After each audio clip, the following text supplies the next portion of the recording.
And then make prayer fun. I mean, Jesus loved being around children. And, he pushed off the missional disciples, his apostles, so he could bless and enjoy time with children. So make prayer fun. The goal of prayer is to get your kids to love Jesus.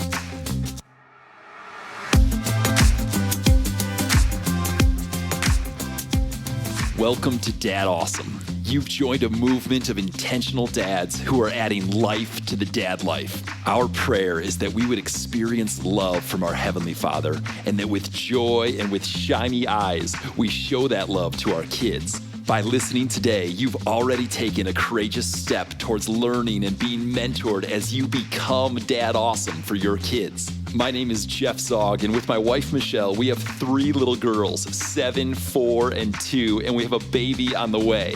On this podcast, we explore the path of becoming Dad Awesome.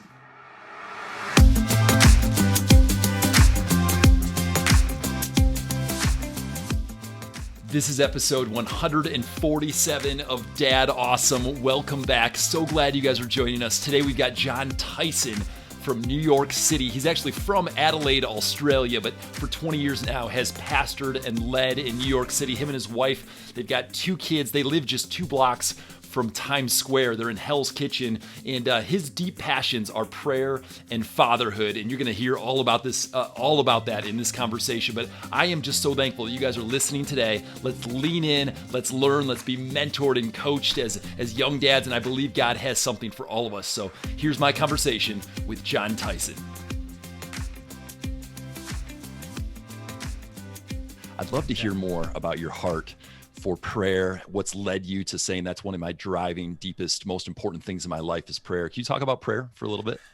Yeah, well, I was having a conversation with a friend of mine who works at Barna, and he basically said this statement to me, and it just shook me. He said, the church has basically reached a point of irreversible decline statistically, and bar radical discipleship of our children and what would be described as a historic revival, the church is beyond human turnaround. So it's going to take an act of God, radical discipleship of our kids, and I something just like lodged in my spirit. It's hard to articulate, but so those are basically the 2 great themes of my life, which is like, how do you help your kids follow Jesus in this very contested secular time, and then how do you pray to see God pour things out. I became a Christian in a Pentecostal church in my late teenage years, and it was a church that prayed. And something got in my heart around prayer and seeking God, mainly around the tangible, manifest presence of God that I've never been able to shake. And so it's just one of those sovereign themes I felt like God deposited in me, and I've just tried to steward it. And I've been on the receiving end of, like Book of Acts type answers to prayer. I mean, this year, COVID, the summer of COVID-19, it's probably been the hardest season of my life, but I've seen the greatest answers to prayer in my entire life this summer as well. So you see God answer. So, I mean, I could talk so much about prayer, personal prayer, abiding prayer, keeping your heart sane and full, prayer for your kids. I'm a recipient of intercessory prayer. My father's prayers basically prayed me into faith. But, intercessory prayer for the places that we live, having a sense of call to shape a place through prayer. Those are sort of the huge passions of my life. And I think it's the number one thing most people want to do but don't know how to do. And it's the thing the enemy attacks the most because it's where all the power and fruit lies. So, I've just tried to prioritize that and have seen so much life and fruit from it. I can't get away from it. Well, and so my oldest is 7, and we pray we get to pray over her before, even while they're sleeping. I love encouraging dads to pray over their kids while they sleep. But I want her and all of my kids to love prayer. But right now they're at that squirrely age that at times it's like, man, this is challenging to invite them into those prayer moments. How would you coach me around helping my 7, 4, 2-year-old love to pray? Yeah, well, I mean, I think the most important thing is if you to make Jesus compelling. So prayer as a discipline is like, I'm not into the discipline of prayer for its own sake. I'm into the person on the end of the prayer. So it's like you make Jesus as compelling as possible. So part of that I think would be stewarding your own life of prayer and then sharing those answers with your kids. Like I've many times when God's done something amazing, we've prayed with our kids, and I've sat down, I've shared the actual fruit. So one of the stories when my kids were about your age, we moved to New York, we sold our house, we gave the money away like in the book of Acts, we were just all in, and then immediately fell into financial crisis. And so it was probably, I wasn't thinking about stewardship, I was thinking about sacrifice, and we needed $10,000 like in a day, and then we needed $50,000 to keep things going. And so I just prayed and said, kids, we're going to pray. And then that day someone emailed me and said, I was going to give you this gift next year, but I felt compelled to give you $10,000 today. How do I wire you the money? So I showed my kids that one. When we needed 50K, we prayed with our kids, and we got a $50,000 check. I made my kids hold it in their hands, sat them on the couch. We prayed, feel the weight of this. I know you don't remember how much this is, but just know that God provided. So I've tried to bring them into the answers to the prayer as well. And then make prayer fun. I mean, Jesus loved being around children. And, he pushed off the missional disciples, his apostles, so he could bless and enjoy time with children. So make prayer fun. The goal of prayer is to get your kids to love Jesus. And I think when you're a kid, making prayer enjoyable, possible, consistency over intensity, those sorts of things. I mean, probably all the stuff you already do. No, that's all really helpful. And actually, my wife and I are joining your church community, and I think it's your family ministry team and your coach and mentor, Dr. David Ireland, tonight. Yeah. I believe it's tonight, the webinar. Now, this podcast will drop a little later, so we're going to figure out a way to get a link or figure out a way to get them his resources. Yeah, that'll be online. That'll be online on the Pray NYC website. Okay, we're thrilled just to learn more, but I'd love to hear a little bit about what you've learned recently from your coach. So I just heard you kind of introduce him when he preached at your church, Dr. David Ireland. How did God bring him into your life? Why did you have this pursuit of and desire of like, I need a coach? And what have you learned from that relationship? Well, I was at a pastor's fellowship in New York. There's been an amazing concert of prayer started by Dr. Mac Powell, maybe 35 years ago. So they did this event called 30 for 30, and it's just basically, I don't know how to describe it, 30 core pastors. I don't know if that's the right term, but it's an event for 2 days, and it's just relational bonding. It's super diverse, man. I mean, minority white. And so I've always loved connecting with folks. Adam Durso leads that particular event. I heard Dr. Ireland speak, and I've heard him speak over the years, and I was just like, gosh, I feel like this guy understands me. I mean, he's got a PhD. He's doing postdoc work at Cambridge right now. He's an engineer. He's originally from Jamaica. Grew up in Queens. I was just like, he's got the largest church in New Jersey, so he just seemed to understand multi-ethnic ministry. He seemed to understand the intellectual side of faith, which is where I spent a lot of my time in New York. He built something of scale, and so I led one of the sessions at 30 after 30, and he just basically came up to me and he said, hey, that was really good. Let me know if you ever want to get together, and you don't know if people mean that. But then Adam Durso came up to me and said, hey, I got mentored by Dr. Ireland and it changed my life. He just gave you a really rare invitation. You need to take him up on it. So he only mentors a few people a year. So I just reached out to him and was like, let's do this. And gosh, man, it's changed my whole life. I haven't even implemented in our church 10% of what I've learned yet. Like, it's so rich. It's so world class. It's just changed my life. So anyway, yeah, it's good having someone who gets you. It's great being around someone. He's got adult children. He's not impressed with anything I've done. Yeah. I've written a few books. He's written dozens of books. Our church is a decent size. His is huge. I've spoken at some cool spots. So he's just not impressed. Right. And so he simply exists to help serve and make me better. And he's really helped me with my preaching. And I'm still trying to implement the things I've learned. But anyway, I think everybody needs someone older speaking what they do. And it's quite often in midlife. I'm 44. You've got enough success. You sort of built your own coping mechanisms, tactics. You kind of like, I can just keep it going. I've built a life.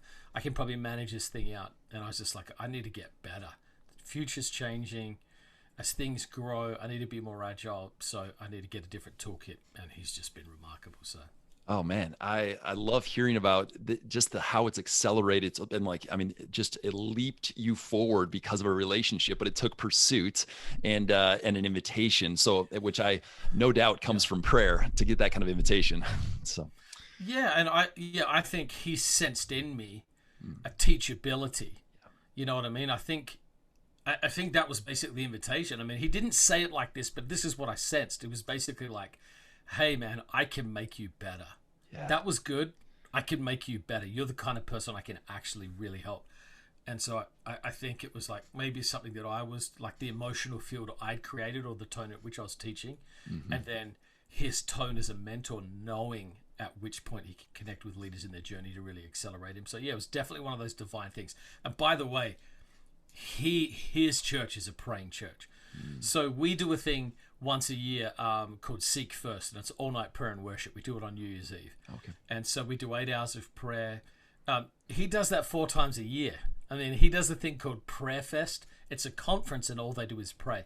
So he's not only like a world-class consultant and leader, he's a Pentecostal who believes in the power of prayer. So I feel like that's me. I mean, I always say I'm trying to work on theology that can't be dismissed, power that can't be denied, and he basically embodies that at a larger level. So it's just been a sweet fit.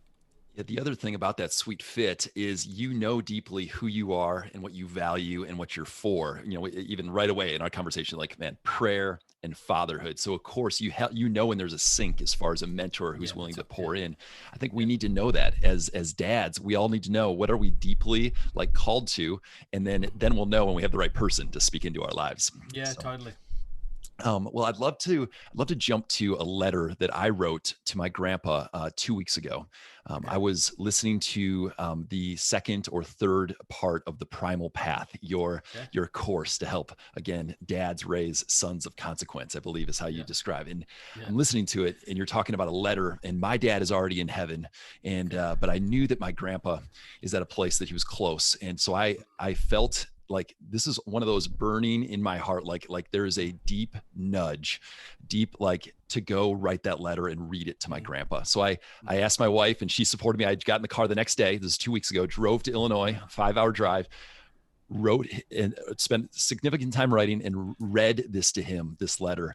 And 5 days ago he went home to be with Jesus. wow, And wow, John, your gift, it was the yeah, last I had the last sweet visit with him. His health really wow, declined after that, and his response was, I want all the listeners to hear this. His response was, "Can you get me more copies of that letter? How can I get more copies?" And then the next about 24 hours, he kept asking, "Can you read it again?" to his caretaker and my aunt and uncle. And I wanted to thank you, John, your encouragement to spend time mm, saying, "How did he get it right?" In this yeah, case, and I got to do that with my dad before, 10 months ago, before my dad went home to heaven, and now my grandpa's in heaven. But I got to share, and the joy within me as I drove home, the 5 hours home from mm, Illinois was immense because I got to share with him, just speak words of life over him. He's my grandpa, right? Usually it's the other way. He's been speaking words of yeah. life over me. But would you talk about the letter you wrote to your dad and gave him before he flew home to Australia, and just talk about why spending time writing that letter is a big deal? Yeah, well, as I was growing up, I mean, like your kid's ability to move your heart is incredible.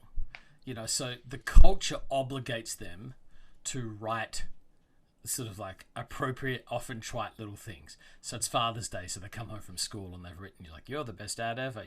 Like I'm drinking out of a cup right now that my daughter has written, something nice on because it was Father's Day. But my son did something for me once. I don't think I talk about this in the cause. My son did something for me once, and it was a voluntary expression of gratitude towards me. And it just moved me so deeply, man. And I was just like, wow, my son he just wrote a note to me. And it like struck my inner man. The power of affirmation. And I thought, gosh, I don't know if I've ever done this for my father. And so he was over visiting from Australia, and I realized I don't think I've ever told him what he got right. He's probably watching me parent my son, thinking to himself, "I wonder what Jon thinks of how I did." And that level of ambiguity and uncertainty, that'll mess with a man's heart, you know? And so men are often not super affirmative. You know, they're not like once a week calling their dads, just affirming him. Very, very rare kind of relationship that does that. So I just thought, you know what I'm going to do? I'm just going to write my dad a letter, and I'm just going to try and... I just sat down and I went year by year through my life, and I just tried to think of all the things my dad got right. You know, my dad's not a perfect dad, and he certainly carried some tensions and challenges into his relationship as a father. But anyway, I just wrote him a letter and just handed it to him. I said, hey, Dad. And it started with something like, I just want you to know, as you watch me with my son, you're probably wondering what I thought of how you did. And I just wanted to take a moment to affirm and value these things in your life. And yes, and my mum said, you know, I don't know what you did to your father, but he just broke down weeping. And you know, it moved his heart. Just like a legacy piece, building up, paying back. So I encourage people, and you know, I've had... you know, hundreds of dads now have gone through the Primal Path or whatever, and I'm like, the stories of this piece, man. I'm telling you, the stories. This is a piece that rocks people, because it's a conscious honoring, and I think in some senses, you know, as Richard Rohr says, whatever pain is not transformed is transmitted. You know, we tend to break our kids in the same place that we're broken because we don't know a way through it. And this has just been one of those huge pieces. So yeah, I would encourage people to do that. To take a moment and just write a letter of affirmation. And it's so funny. My son, he went off to Moody Bible Institute this fall. Didn't know if he was at another school before that. Wanted to go to Moody, and so before he went off to college, he left a note. He basically wrote a letter to my wife, and I left it on our pillows and snuck out the house. And I read that. And I just sat there weeping, man. It was just powerful.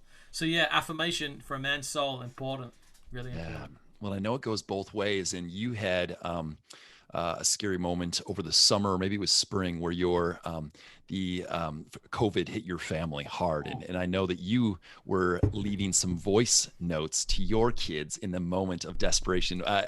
Maybe I got that wrong too on my research, but tell me what were some of the things you wanted to say to your kids in case you didn't make it? Oh, bro, that was traumatic, man. That was rough. I would just sick them in. I have a folder on my computer, which is just like a just in case. I mean, you know, I live a crazy life. I mean, you never know what's going to happen. I mean, you know, I believe you're basically immortal till you're dead, like Spurgeon believed, until your time's up. But yeah, it was just like, just like on the day of your wedding, here's what I want to say about you. You know, just remember me, and remember all that sort of stuff. If you have a grandkid, you know, this is who I am. Just really heavy, morose, dark, sad stuff. You know, just trying to be there. So I read this book. I don't know if I've talked about this much, but I read this book and I loved it. It was a book called The Council of Dads, and it's about a guy that gets cancer, and he has two young daughters, and I think his name is Bruce Ellison. Great guy, walks all over the world. That's his thing. He's a walking guy, and he gets cancer in his leg, and so he builds a thing called the Council of Dads, to basically raise his kids if he wasn't around. Here's what I want you to say. Here's the role I want you to play in their lives. And it was like I was trying to do like a digital version of the Council of Dads. That's basically it. Wow. Well, speaking of walking all around the world, I know you took quite the hike with your son, 500 miles in Spain. I'd love for you to describe that, the significance of it, and then we'll go back in time and talk about the path. Yeah, so, last summer, which honestly feels like 15 years ago. It feels so long ago. Nate and I, to sort of close out his Primal Path trip, he did a gap year, so he went around the world with an organization called Adventures in Mission, right? The thing he did was called the World Race. And he went all over the world to sort of close out. I wanted him in this liminal space. My goal was to irreparably break his heart for the poor of the world, so that he'd never just be a spoiled, complacent American ever. He'd always be haunted. Because those years are so formative, man. I mean, so many firsts. I just wanted to get in there, God's heart for the poor. So, so at the end of that, one of the weaknesses that is typical in things like this is they have a very bad reintegration plan. The kids basically see they're casting demons out of people, they're sick of being healed, and they get dropped back into video game land in America. So I was like, you know what, I want to have some space where we process this. And so we planned years and years in advance to walk the Camino de Santiago, and to just basically debrief the Primal Path, debrief his gap year, and transition him into what comes next. And I also told him, if you do this, because we read the book The Compound Effect and talked about compound interest, I said, if you don't have to do the Camino, it's optional, but if you do it, I will max out a Roth IRA for you, and this will bear interest for the rest of your life based on a decision you made in your teenage years. So he said, I'm in. And we hiked 500 miles across Spain, and it was just honestly the greatest thing I've ever done in my life. I mean, I would do it every summer if I could get the time off. So we did it in 33 days, 1 day for each of Jesus' life. I had questions that I'd prepared in advance to debrief and just talk, get to know his heart more. And at the end of it, we ended up in this town called Finisterre, which is where the Camino traditionally ended. And the Primal Path started with him running into the ocean when he was 13, and it ended with him running into the ocean as a baptism into manhood when he was 19. So it was epic, man. It was like a closed loop. It just had men write letters of blessing over him, just blessed him, prayed over him, and welcomed him into the community of men. It was epic. Wow, Jon, I already have only 4 sessions. I think there's like 20 like into the Primal Path, and I am so grateful that you took time to not only be all in with your son and now your daughter, but that you've taken time to help other dads. So I just want to I'm so grateful. I already am writing a plan for 2nd grade through 5th grade. So because I'm just in 1st grade with my oldest, of a path. So I'm taking a building approach to that season. And I also, my buddy Tyler, he's a multi-year, because his oldest still has many years till they would start it. But like, I have friends, like I'm already doing this in Brotherhood. My wife and I are going to do a small group around building that, again, that path for our second grade through 5th graders. So I'm so grateful. But I know one part of it is parenting through social contracts, because there's days they don't want to do it. So can you talk about that a little bit? Well, yeah, I mean, a social contract. I think I got this from 2 places. I got this from Stephen Covey in his book, 7 Habits of Highly Effective Families, which, if a lot of people sort of skipped. I don't know how old you are, like you're within a 10-year range probably, but a lot of people skipped 7 Habits of Highly Effective People. It sort of missed Gen X, didn't make it to millennials, and is absent from Gen Z. That book changed my life and probably saved my marriage in my early 20s. And I've always loved the 7 Habits and have built basically my life around it. His book, The 7 Habits of Highly Effective Families, is better than the 7 Habits. Huge recommend. Great. He talks about building a family immune system to fend off rebellion, health, to process conflict, and all the rest of it. And one of the tools he talks about is a social contract. So a social contract is you enter into an agreement with your kid when they're in a really rational state. So you can't manipulate them into it's a way of helping them understand how life works. And you basically say, here's the agreement around an issue. Here's the responsibilities. Here's the requirements. Yep. Here's the privileges, and here's the rewards. Let's work on this till you think it's fair. And then there's no pressure here. That's not bullying. I'm not going to nag you. Here's the conditions, and if you meet it, you'll get tons of rewards, and if you don't, there'll be consequences we agree on, so it'll be very fair. And so I write them out with my son in a couple of tough areas, would video record himself saying these things, so I play it back to him. Did you agree to this? Yes. So yeah, one of them was around video games, and just how much video game access he gets, and what he's going to do with it, and then what are the consequences if he tries to sneak it in. And so there's no pressure, there's no yelling and screaming. It's just like, hey, did you agree to this? Yes. Do you understand the benefits and consequences? Yes. Okay. And I would say to my son, particularly in his sort of like 14, 15, 16, hey man, you may hate this, but when you get a job, all a job is a social contract. That's right. You know what a marriage is? It's a social contract. Like these are literally agreements around responsibilities, rights, and privileges. And the sooner you learn it, the better it is. So yeah, if you want to be a nagging parent, if you want to be an overwhelming parent, don't do a social contract, if you just want to let them learn, there's another great book called Parenting with Love and Logic, and I don't agree with everything in it, but the framework is very strong. Yeah. And it basically says there's no greater teacher than life. There's no greater teacher. There is a grain to the universe. There's a way things are. And the sooner you help your kids learn that you're trying to help them understand how to navigate life itself, the sooner they will realize it's about wisdom rather than punishment, and it's about discipline rather than obligation. And it's amazing sowing those seeds when they're young, how this works when they're older. So I think you're changing my life right now with this framework of a tool for my dad life tool belt. So I'm going to read those books, and I'll link them in the show notes for our listeners. I heard you say this, Jon. You said we have a responsibility to take the beauty of Jesus and make him come alive in our kids' hearts.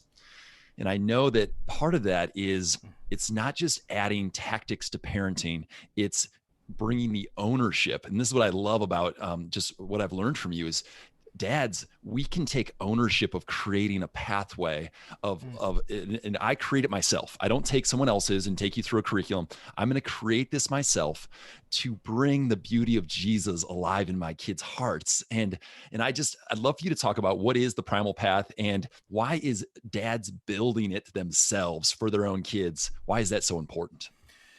Yeah, the Primal Path is basically the missing piece in modern culture, designed to help you walk a kid from adolescence into adulthood. In my experience, a lot of parents do really well when their kids are younger because the kids are super responsive. They run and jump in your arms when you come to the door. They want to spend time with you. And then when that sort of eases off and the kids are trying to self-actualize and figure out who they are, parents sort of like ease off, but I find they often ease off too much. And so I said, okay, I did a bunch of research and realized basically no one's cracked this code. There's a couple of noble efforts, and I highly recommend those resources. But I felt like the thing I wanted didn't exist. So basically read a ton of books and then just built it. Built it with my son. Yeah, it basically says here's how to design a multi-year journey based on the core things. It's primarily for men, young men. Though my wife always challenges me that the principles are transferable. But after having a daughter who didn't want to do it, quote, I do not want to do the Primal Path, I've got something different for her I'm working on, which is going really well. But yeah, it's designed to create like a sacred relationship and a sacred journey between a father and his kids to help them get into adulthood. And it's like, if you don't initiate your kids and take them on a journey, they will self-initiate, often through tremendous harm, or the culture will initiate them. And so it's basically who's going to design the pathway of helping your kids figure out life. The greatest gift I got out of the Primal Path was filling in the gaps and flaws in my own character and manhood. That was the gift. And so a lot of times, dads would buy the course, and the course isn't cheap, and it's not cheap because I want dads to have skin in the game. It's about the same price as a pay-per-view fight or a season of the NFL. And I tell people all the time. So I used to give it away for free. I just developed this for dads around me. And I just was like, I gave it to them. I didn't finish it. And I started charging for it. And they're like, gosh, now I paid for that. But the fruit of it's been amazing. And I'm basically trying to disrupt toxic masculinity and reclaim as normal a formation pathway from adolescence into manhood. The thing I'm doing with my daughter, it's tentatively called 50 Pieces of My Heart, and it's 50 key deposits every father needs to make in his daughter's life. 50 most important pieces of wisdom, and it's basically like a 1-year really robust discipleship plan. That's gone, so I'm almost 4 months into that with her. I'm trying to figure out if I can do it earlier. This is doing it her senior year. The whole point is I've turned all of this into my next book, which is called The Intentional Father. My point is basically be intentional. Be intentional. There's 5 kinds of dads. There's irresponsible dads, basically sperm donors. Come in, get out, do nothing. Ignorant dads, they don't know what they're doing, and they do a tremendous amount of damage. Inconsistent dads, torn with their own ambitions. Sometimes they're very often absent. There's involved dads, which is our culture's version of a great dad. Showing up at games, doing the sex talk. But then there's an intentional father who basically is another level that says this isn't a responsibility, it's a primary responsibility. And then and then he builds like a pathway built on who those kids are. So it's a combination of the great tradition of following Jesus according to what they need in terms of their gender, lined up with who they are as people and helping them get into adulthood. And that to me is the great missing thing, and that's what I've basically tried to work on. Yeah. Well, Jon, I don't know if you have someone cheering louder than me from the Midwest, from Minneapolis. I'm cheering for you, and I'm so thankful. As a dad with young daughters, the Primal Path, I'm only, again, 3-4 modules in, and it is wrecking me, and it's changing my paradigm. And so even dads, again, with daughters versus wait for 50 pieces of my heart, I'd say, like, it is so helpful. And we do have to wait till May, I believe, right? May 2021 for your book to drop. Yeah, I'm trying to time it to drop on Father's Day. Oh, cool. It's all up to the publishers, man. Sure. We'll see how it goes. Yeah. Well, and I just know that in the show notes, I'm going to link, some of your sermon series around altars and specifically the message about the home. There's so many additional resources in this area, but I do want to jump to this idea of conviction. I gather this from your preaching, from your Instagram, like being a man, a dad of conviction versus compromise. I know this is your book you just dropped recently, a beautiful resistance. Talk about the idea of being a dad of conviction. Well, part of it comes from a sort of sense of working through your own drama. You know what I mean? And figuring out what it is that God's given you, understanding what faithfulness to Jesus looks like. And then fundamentally breaking the fear of man. It's like, I'm not going to give an account to our culture for my life. I'm going to give an account to Jesus. And there's joy in having convictions, and there's joy in keeping them. And you look at Jesus' whole life. Jesus had an audience of one, wanted to please his Father, communed with his Father, abided in his Father's love, and made his whole life mission pleasing his Father. And so again, there's that classic story about the pianist, and he's playing at a concert hall. Everybody loves it, and they give him a standing ovation. And he's on the side of the stage, and they say, "You've got to come out and play." They're giving you a standing ovation, and he says, "The crowd is irrelevant. There's one man at the back. You'll recognize who he is. Is he standing?"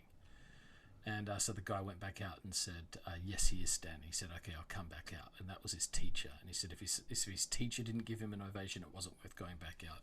He was playing for an audience of one, but there just happened to be a crowd observing. And to me, that's where all the joy is.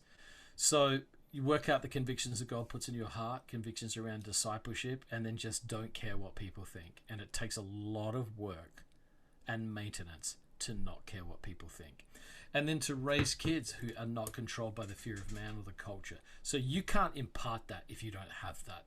And so there's a lot of soul work that you have to do to really understand your own values and your own convictions, and then be willing to literally just go to war for them. And, a lot of parents want to be liked by their kids. So I don't want my kids to like me. If they do, that's a bonus. I'm not their friend, I'm their father. And but I have a wonderful, fun relationship with both my kids. My kids regularly say things like, "I love our family," while they're laughing. But they also know, I'm here to help raise them. And so to me, that's it. Jesus modeled conviction in his relationship with his Father. He turns around and invites us into that same relationship. And if we really pay attention to that, we'll be able to pass that on and steward it to others. So do the hard work yourself. That's the first thing. Yeah, a couple rapid fire questions for you, quick, Jon. First one, a movie that has inspired you recently. Recently, A Hidden Life. Yeah. Terrence Malick, what a film. My gosh, it's not for everybody, but it certainly was for me. Yeah. Beautiful. That story of conviction. How about music and artist that has made you smile? Made me smile? Oh, look, I can't believe I'm saying this. Florida Georgia Line. Yes. My daughter is in total rebellion against New York City right now. Wants to move to Nashville. Has gotten into country music, and she's dragged me into it while I drive her to work. Incredible. A book that has changed how you think about something. I read a book during COVID called An Attentive Life by Leighton Ford. Okay. And it's about the whole arc of life. And it just made me weep, and I want to live well. Okay. A coffee shop that like you could actually spend the rest of your life working there. That's just like that. You're like, man, I love that coffee shop. Culture Espresso on 38th Street and 6 in Manhattan. Okay, amazing. Love the rapid fire. And then just action step for us dads. If you're like, hey, this is a way you can take action on this conversation. Is there something that you want to just like plant deep within us to be men and dads of action? Oh, I would push back to the book, The Seven Habits, because the thing that he says in that book is set aside one night a week for each of your kids. And he's like, well, I've got 4 kids. And it's like, well, you better try and free up 4 nights. When I say that to people, they say that's impossible. I say, it's not impossible. Choose the life you want. So the one thing that, so the application, okay, so that's the principle. The application is maintain the emotional bond with your kid. Kids come out of the womb with an emotional bond. Cultivate it, keep it. That's the most important principle. So whenever you want to do any of these things, there's a connection where they trust you and they see that it's worth it. Would you say a prayer for all of us dads listening? Yeah, of course, mate. Father, we just thank you for the joy of knowing that you love us, you've chosen us, you're for us, you're with us, and that you give us power to do all these things. Lord, just help all of the dads listening to this to realize that if we're paying attention, you are doing this for us. You are walking us on a path towards a purpose, and you're trying to shape us to reach our full redemptive potential. So I just pray, just remove any guilt, any sense of failure that may be crippling these dads, and help them to realize there's new mercy every day. And I just pray for deep, deep intimacy with you that leads to deep, deep relationship with their kids. Help us, Lord, honor you by representing you well in the lives of our kids. So come, Holy Spirit, bring your power, bring resolve, bring energy, bring mercy in the area of being a father for all who are listening. I just pray this in Jesus' name. Amen. Thank you so much for joining us for episode 147 of Dad Awesome. The conversation notes, the links, the